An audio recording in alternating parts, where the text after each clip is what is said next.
The Denver Broncos lost one of their key contributors on offense in Lil'Jordan Humphrey, but we'll tell you why the Broncos have a perfect plan in-house with Troy Franklin and Devaughn Vele to replace him on today's episode, Locked On Broncos.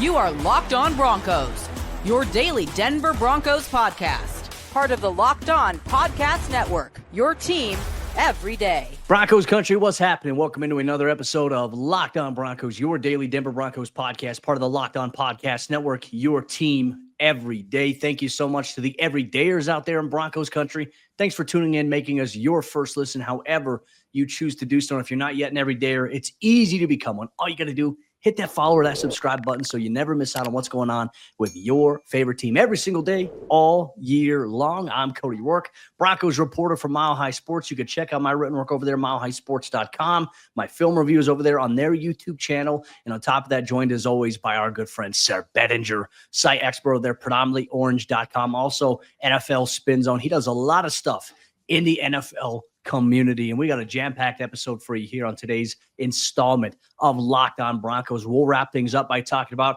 why the Broncos may benefit from adding a veteran wide receiver to the mix here this offseason. And with Lil'Jordan Humphrey's departure, we'll also highlight why Devaughn Vele and Troy Franklin are in a perfect position to take over his role, which will create more opportunities for them. Sayre, let's kick things off here. Over the weekend, obviously, we know that Lil'Jordan Humphrey signed a deal with the New York Giants to go catch passes for whoever their quarterback is going to be, whether that's Jameis Winston or who knows, Tommy DeVito. But he's not going to be catching passes for the Denver Broncos here in 2025.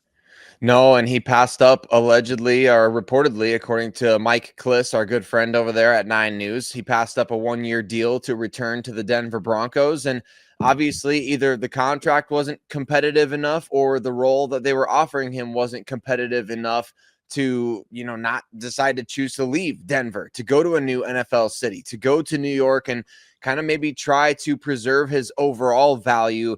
I mean, Cody, he played a lot of snaps for the Broncos last year, second most snaps on the team at wide receiver, just a hair under 50% of the offensive snaps for Lil'Jordan Humphrey last year, which in my opinion is sort of a microcosm of the issues the Denver Broncos have had at the wide receiver position. With all due respect to Lil'Jordan, obviously there's demand for his services. A couple of teams, the Broncos and the Giants, trying to sign him, but I don't think the Broncos necessarily were desperate to bring him back. And we saw last year exactly why. He's a nice role player, somebody who's familiar with the Sean Payton offense, somebody who can do a lot of the dirty work within Sean Payton's offense, but very, very limited as a pass catcher. So it'll be interesting to see how he does with the New York Giants, who have absorbed a lot of former Broncos in recent years, haven't they? I mean, you could go back to Cody Latimer, and you can look at even more recent guys like the blocking tight end who just left to go there after last year. So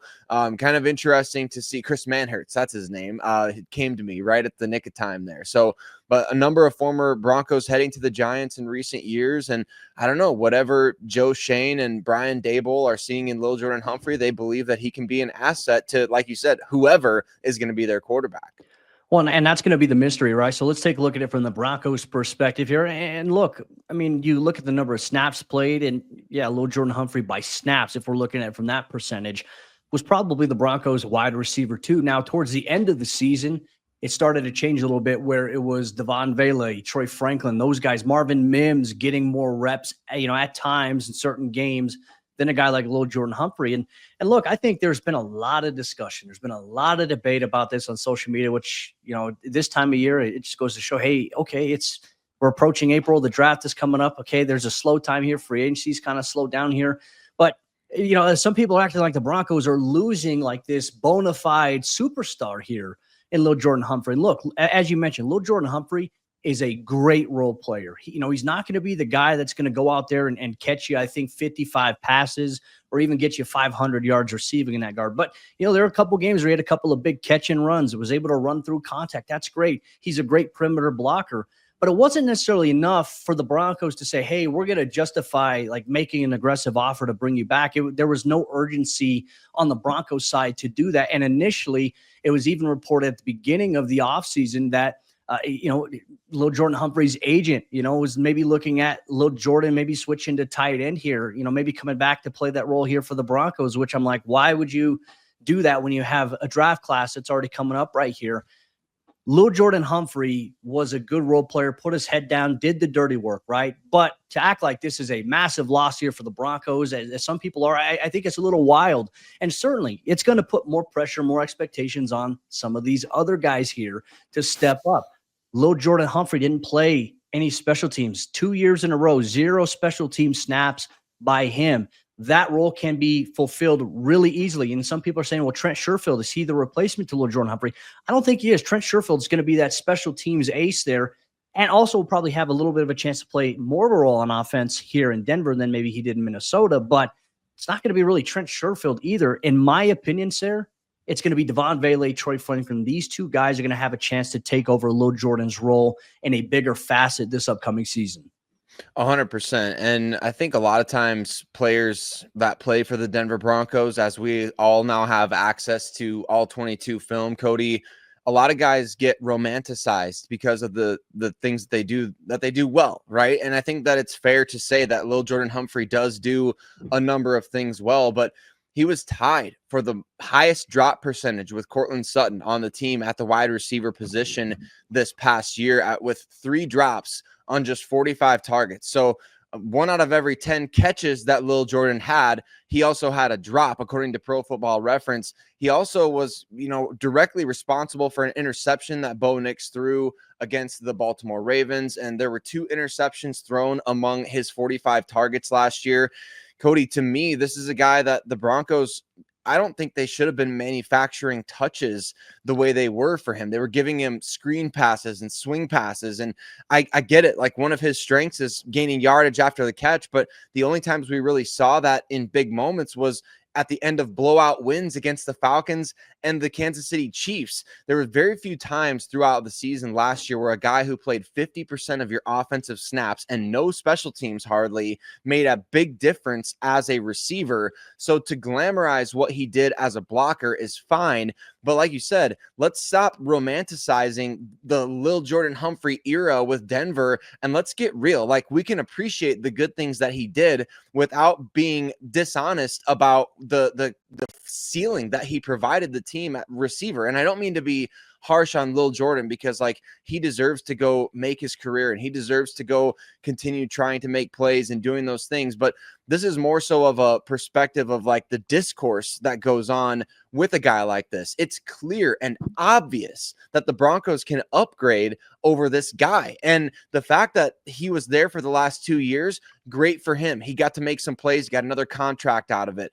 But I just think guys get romanticized so much, even in the midst of playing poorly in so many ways. Like, one of the lowest quarterback ratings when targeted on the team last year at 75.5. That was the quarterback rating when Lil'Jordan Humphrey was targeted. And like I said, tied for the highest percentage of drops per target on the team with Courtland Sutton, who led the team in targets. And so I just think it's so fascinating, Cody. We romanticize guys like this, like Tim Patrick, who had 33 catches last year. And I understand he would have been a better player than what the Broncos had at times, but like, he had 33 catches last year. Let's set our sights a little bit higher. So that's kind of my rant on the whole Lil'Jordan Humphrey thing. Is it's frustrating that we can't just say that he wasn't good enough for what the Broncos are trying to do, which is win the Super Bowl.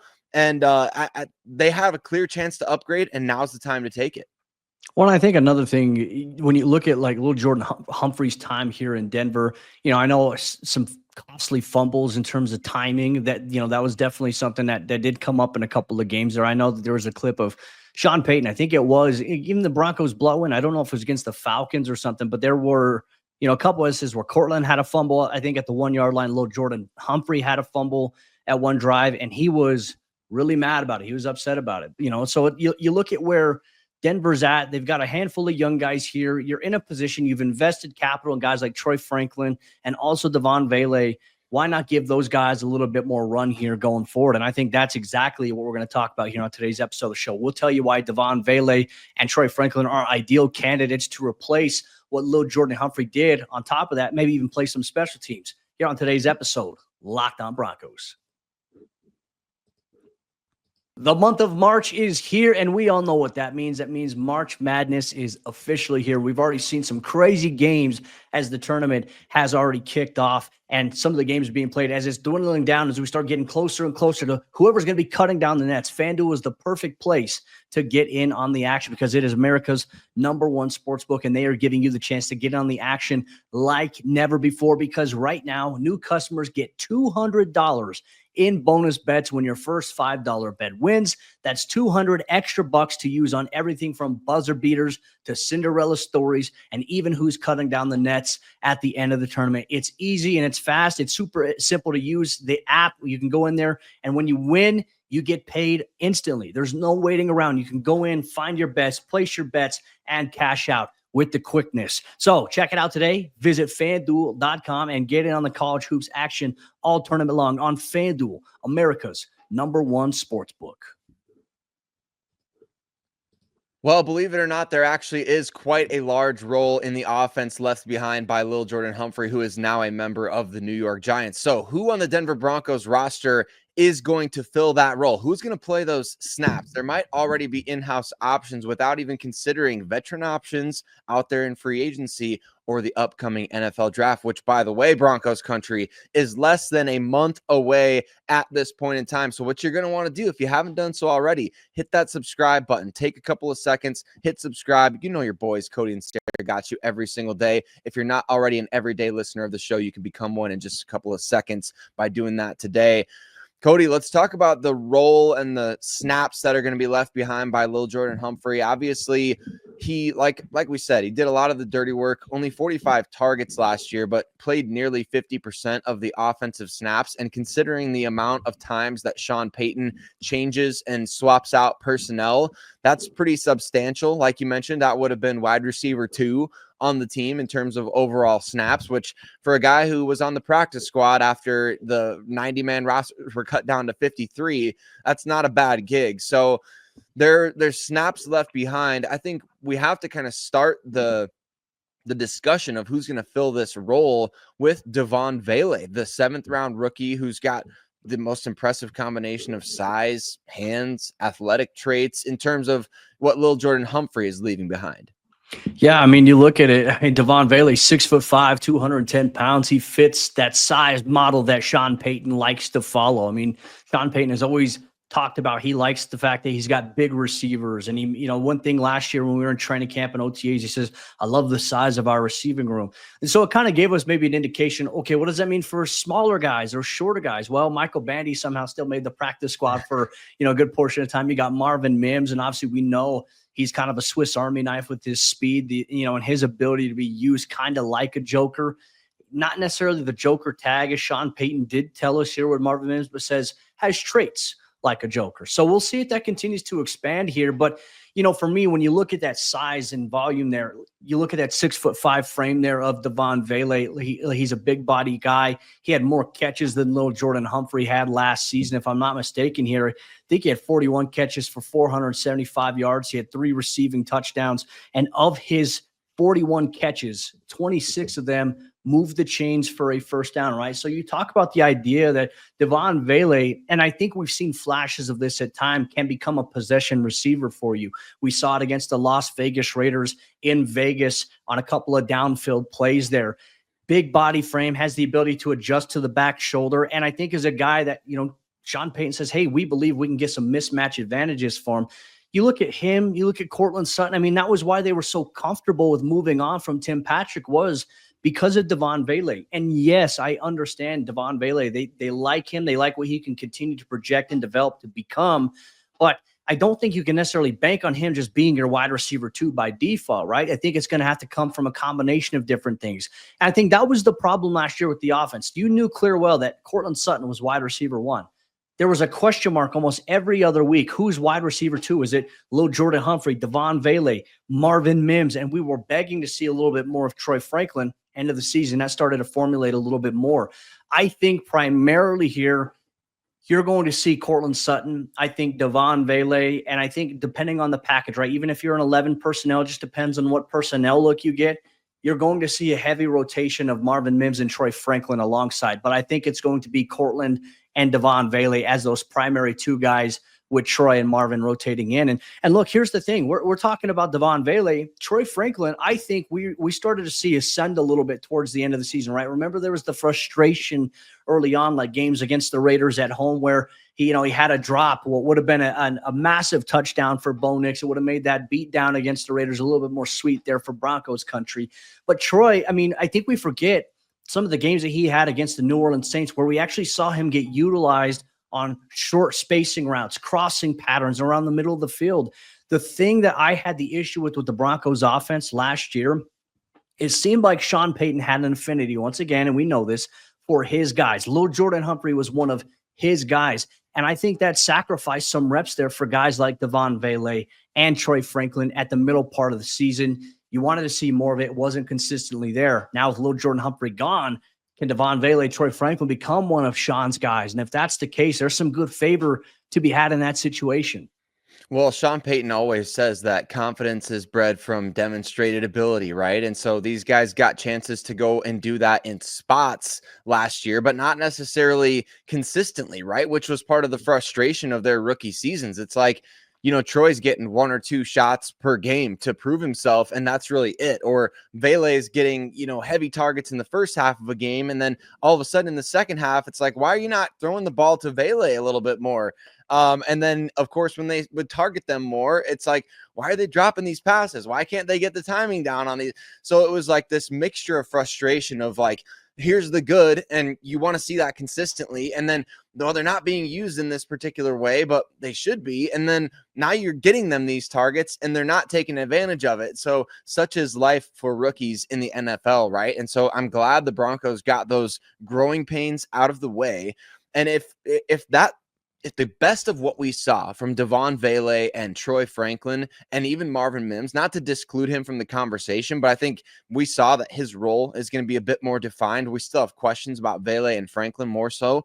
But if those two guys can be what the Broncos apparently think they can be, which, remember, they had a second-round grade on Troy Franklin, and Sean Payton has compared Devaughn Vele to Marcus Colston consistently. Even Tim Patrick's name was thrown out. If those guys can be anything close to that, maybe Sean's right. Maybe they don't need as much wide receiver help as the fan base and me in particular seems to think.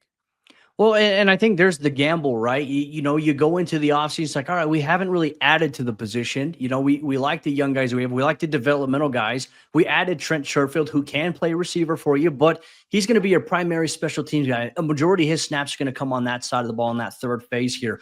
But then there's also Broncos country fan favorite, A.T. Perry. Sayre, 6'5" size, explosiveness. I've watched him move in practice. I've seen him. He's got some really fun traits about him, but can he get on the field in the regular season? Can he win a roster spot? Or if he's on the practice squad, can he finally find a way to get elevated here for a game? Like, that's where the question is. I mean, that's where the challenge is here too, because if you have so many receivers, it's trying to figure out how do you get guys touches. Like, you already know Cortland's going to be your primary volume receiver there. Marvin Mims obviously showcased he can be that second volume receiver there down the stretch of the season. But then it's like, all right, hey, we need to master taking these shots at, Troy Franklin downfield. We need to get Troy and Devaughn Vele actually the ball at 5 to 7 yards and let them do work. Troy Franklin more so because of his speed and his ability. Like you saw that at Oregon there. I think for Devaughn Vele, he's got a chance to be a bigger downfield threat this upcoming season than he was last year. And I think that will expand a little bit more here. So it does leave you with some questions about whether or not you should add to the position here. But I think that Denver right now, where they're at, and we know this just by nature of it going into training camp, wide receiver and cornerback, you're usually going to have more guys going into camp than you are actually going to carry on your active roster. You're more likely to carry 5 or 6 on your active 53. And then the rest, you're going to hope you can bring some guys back to the practice squad. I think with Devaughn Vele, Cortland Sutton, Marvin Mims, Troy Franklin, you have 4 solidified guys. Trent Sherfield's going to be there by definition of special teams. But then can A.T. Perry finally break the mold a little bit and do something? Because he's got good regular season experience with the New Orleans Saints. Can that carry over now here with the Denver Broncos? And I think that Denver's depth right now is solid. It's just unknown what you're going to truly get from these guys. And I think that's the gamble of when you have Bo Nix going into year 2 on a rookie deal, is saying, hey, Is this it? Do we have confidence in these guys to be able to do it? Or are we going to be in a position where we have to add to it? And I think Denver's got flexibility. They don't have to do it in this year's draft. But if they're unsure, next year in free agency, I feel like they could really load up if they wanted to, if they're uncertain with the guys that they currently have in-house. So where is the path that Sean Payton is going to take is going to be a very interesting question to follow all throughout the entire offseason here. But Broncos country, we're not done. Do the Broncos still need to add another veteran receiver? As Sayre and I will tell you, we believe that insurance policies are absolutely important when it comes to positions in which will help your quarterback thrive. We'll take a look at some of the veterans still available in the NFL free agency market, like Keenan Allen, and why the Broncos should maybe consider adding him on today's episode of the show.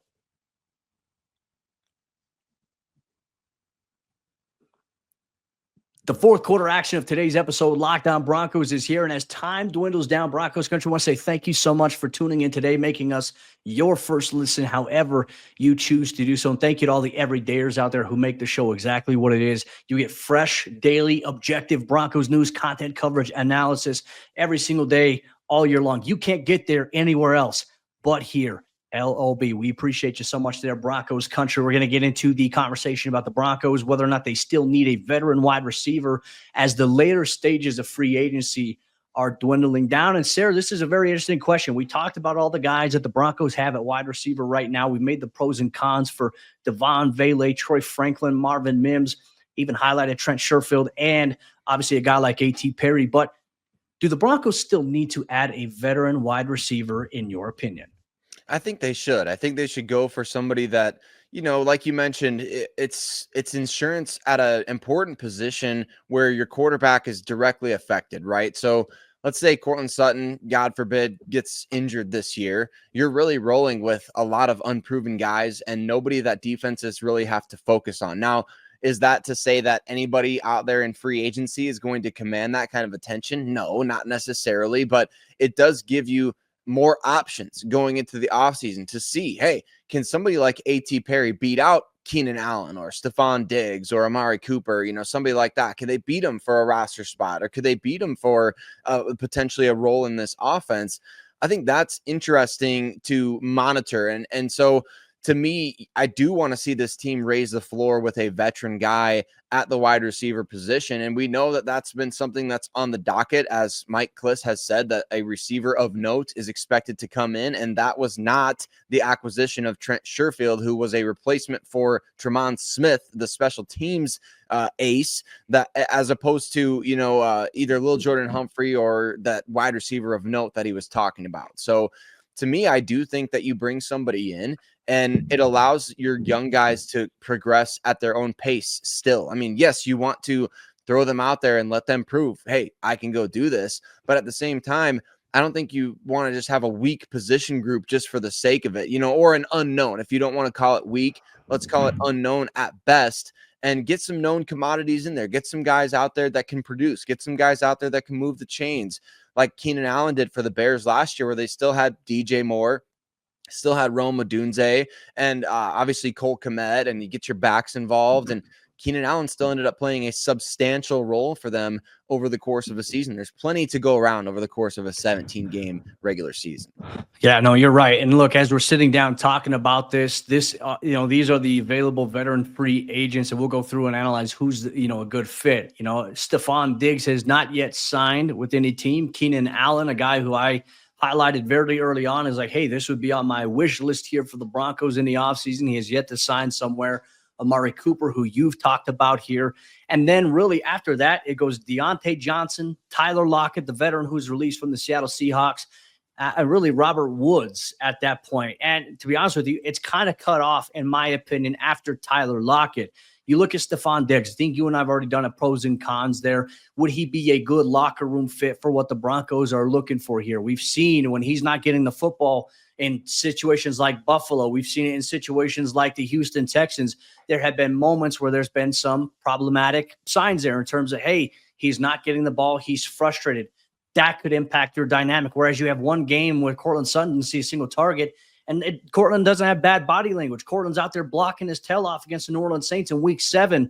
So for me, Don't think Stephon Diggs is a good fit. Keenan Allen is still at the top of my wish list here, Sayre, for the Broncos in terms of what he would bring to the table as a veteran security blanket option here for you. Amari Cooper, I think, would be a valuable addition. Deontay Johnson, not sure he would be a locker room fit considering some of the things that we have seen and some of the frustrations that other teams have had with him. I mean, the fact he's been released a couple of times in the last year because of conduct detrimental to the team, that's been something that's been problematic, would not be a fit for what I think Sean Payton would want to bring into the mix. So if you had to look at a list of the veteran guys that are out there available, who makes the most sense from a culture standpoint, from what you need from the position standpoint, and would they be a good teammate? Well, I agree with you. I think Keenan Allen still makes the most sense to me, or maybe somebody like Amari Cooper, although I know there was some friction between he and the Browns last year that led to his being traded. But at the same time, I mean, can you really blame guys for wanting to leave the Cleveland Browns? I cannot. So I think that was maybe justified there in that situation. But like you said, I think it's all about situation. It's all about what role these guys are willing to take, because all the free agents are out there are big name guys that people will recognize, but they're all over 30 years old at this point, and they're all at very different stages of their career than they were when they were able to demand targets and they were able to say, hey, like, I am the guy for this offense. Like, things have shifted for all of them. Like Stephon Diggs, Keenan Allen, Amari Cooper, you guys are no longer the top dogs. You guys are role players now. You're the 3-point shooter coming off the bench. You're the old Grizzly veteran out there who's, got to play his role and be a good teammate and teach the younger guys, like equip the next generation of guys, so to speak. So maybe the best player that's equipped to do that is somebody like Keenan Allen, who did it last year in Chicago, was ready and willing to contribute to a rebuilding project already, and now go to a team that's rising up in a division that he's already played in, where maybe he's got a bone to pick with the Chargers, who brought back Mike Williams instead of him. Maybe he's got a bone to pick still with the Kansas City Chiefs. We know they've traded barbs throughout the years. So somebody who's already got that familiar hatred for the division makes sense to me. And he's that possession type of receiver who can move the chains quickly, who can extend drives, wins in the red zone, still getting it done. Keenan Allen, Cody, I would have signed him yesterday if it was up to me.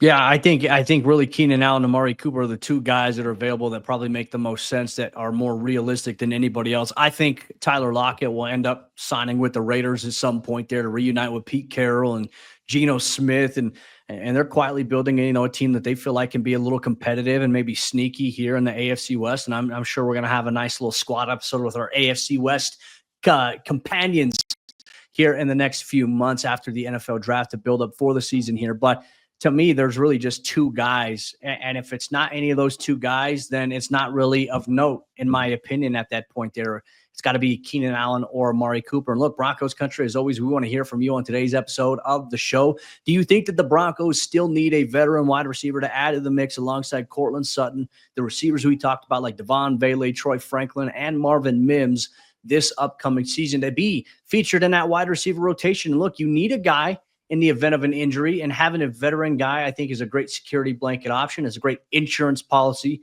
as you're saying. I don't think there's a better option than a guy like Amari Cooper or a Keenan Allen in that situation. There's some other guys that as you go down the list, you want to go younger that maybe aren't going to be of note there. You go through and there's guys like DJ Chark who played with the Chargers. There's Nelson Aguilar, who's going to be 32 this year.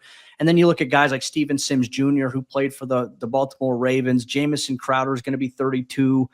There's no one that really moves the needle, I think, to be qualifying under that of note category, as our good friend Mike Kliss has pointed out. So with that said, Broncos Country, make sure you let us know your thoughts on today's episode of the show. If you're a brand new viewer or listener of the show, you loved everything that we brought your way today as it pertains to everything Denver Broncos, make sure you become an everydayer. Hit that subscribe button so you never miss out on what's going on in Broncos Country. If you know any Broncos fans out there that don't yet know about the show, send the show to them. Make and create new everydayers here. We appreciate you so much. We're going to open up the mailbag this week here for Broncos Country. We're going to take a look at a couple of other positions throughout the week, specifically the Broncos' plan at running back. Could the youth movement be the way here for Sean Payton? You'll get that and much more on tomorrow's episode of the show.